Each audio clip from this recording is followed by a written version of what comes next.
হ্যাঁ, এটাই সামগ্রিক চিত্র। আমরা মনে করতে পারবো 96 সালে যখন আওয়ামী লীগ ক্ষমতা আসলো, তখন একজন মন্ত্রী ছিলেন সৈয়দ আবুল হোসেন।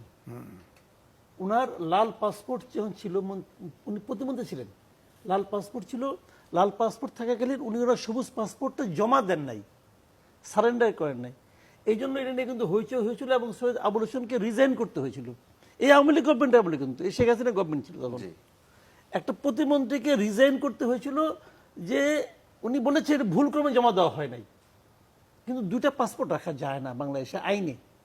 আপনি দুইটা পাসপোর্ট রাখতে হবে। আপনি যদি মন্ত্রী থেকে তখন আবার পাবলিক হয়ে যাবেন, তখন আবার লালটা জমা দিয়ে আপনি আবার গ্রিনটা নিয়ে নেবেন, এটাই নিয়ম। তো উনি একজন আইজিপি হয়ে 7টা পাসপোর্ট রেখেছেন। পাসপোর্ট বিভাগের কর্মকর্তা, আমি যে নিউজের যতটুকু পড়লাম, পাসপোর্ট বিভাগের কর্মকর্তারা বলেছেন ওনারা আটকাই ছিল। জি, আটকাই দেওয়ার পর তখন উনি একবার যখন আটকাইছিল তখন উনি র্যাবের ডিজি ছিলেন, উনি চাপ দিয়ে সেটাকে নিয়ে গেছেন। এই যে কথাটা, আমি খালি একটু কথা ধরি, চাপ দিয়ে কি করে নিলেন? আইন তো, আইন হলো আটকায় দেওয়া। আইনের উপরেও তাহলে উনি প্রয়োগ করছে আইনটাকে, আইনটাকে উনি মানে আপনার অকার্যকর করতে পারছেন চাপ দিয়ে। এমন কি কোনো আইন আছে বাংলাদেশে যে আইনটা র্যাবের ডিজির জন্য আলাদা অথবা অন্য সবার জন্য আলাদা? তা তো নেই। আইন তো আইনই। তার মানে আইনটা চেঞ্জ হচ্ছে, আইনটা প্রয়োগ, আইন একই আছে, কিন্তু আইনটা প্রয়োগের ক্ষেত্রে এই ধরনের ক্ষমতাধর ব্যক্তি সেটাকে ভেঙে দিচ্ছে, নষ্ট করে দিচ্ছে, বিকৃত করছে, কিন্তু কেউ কিছু বলছে না। বলছে না কেন? পাসপোর্ট অফিসের লোকটা বলতে পারতো না বাইরে যে এটা উনি ঠিক করেন এই কাজটা, আদালতে যাইতে পারতো, কেন করে নাই? ভয় করে নাই যে আমি যেটা আটকাবো কালকে তো আমাকে নিয়ে ক্রস ফায়ার দিয়ে দিবে। এবং আমি শিওর বেনিজর ওখানে মুখে বলছে যে তোরা তো ক্রস ফায়ার দেবো, তাড়াতাড়ি বাঁচার জন্য সেই কাজটা করছে। তাহলে সে কিভাবে হয় এটা? এবং সে দেখতেছে যে একাধিক পাসপোর্ট এবং কোনো পাসপোর্টে সে তার সরকারি কর্মচারী, এই কথাটা সে বলতেছে না, গভর্নমেন্ট এমপ্লয়ি হিসেবে বলছে না, সব জায়গায় সে নিচ্ছে বেসরকারি চাকরিজীবী হিসাবে। তো বেসিক্যালি একটা জালিয়াত টাইপের লোক, একটা জালিয়াত টাইপের লোককে আপনি নিয়ে এই আইন শৃঙ্খলা রক্ষাকারী বাহিনী শীর্ষ পদে বসাইছেন, এর চেয়ে লজ্জার আর কি হতে পারে? এবং আপনি কি মনে করেন এটা একাই? অনেকে এরকম ক্ষমতাধর অনেকে হয়তো এগুলো করছে, কারণ এই দেশে তো আইন তো এইভাবে তো উদাহরণ তৈরি হয়। দেখেন, একটা কথা আমি বলি মাঝখানে একটা ঘটনা। এই যে পুলিশ অ্যাসোসিয়েশন, তারা তো আপনার বিবৃতি দিয়েছিল যে এই সমস্ত তাদের সদস্য, সাবেক সদস্যদের বিরুদ্ধে ঢালাও পত্রপত্রিকা লেখা হচ্ছে, ওরা কিন্তু একটা বিবৃতি দিল।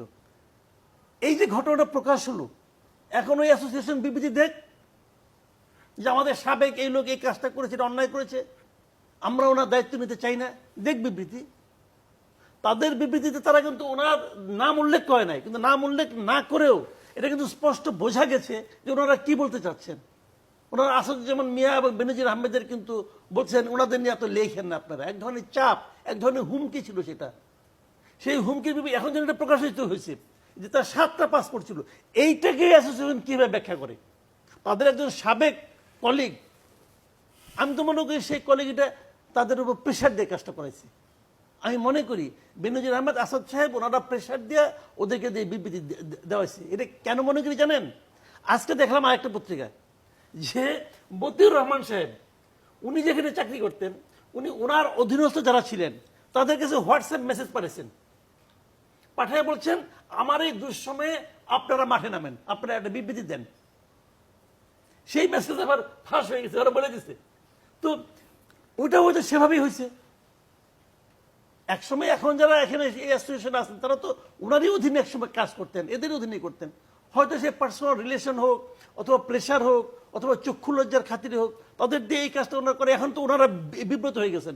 এখন দেখলাম এই অ্যাসোসিয়েশনের বক্তব্য আমেরিকা বন্ধ গেছে। আমেরিকা পররাষ্ট্র মন্ত্রণালয়ের যে ব্রিফিং, সেই ব্রিফিং এ এই মিলারের নিয়ে আলোচনা করতেছে। তাহলে কি লাভ হলো আমাদের? তার মানে দুর্নীতিটাকে প্রাতিষ্ঠানিক স্বীকৃতি দেওয়ার একটা ব্যবস্থা হচ্ছে আমাদের এখানে।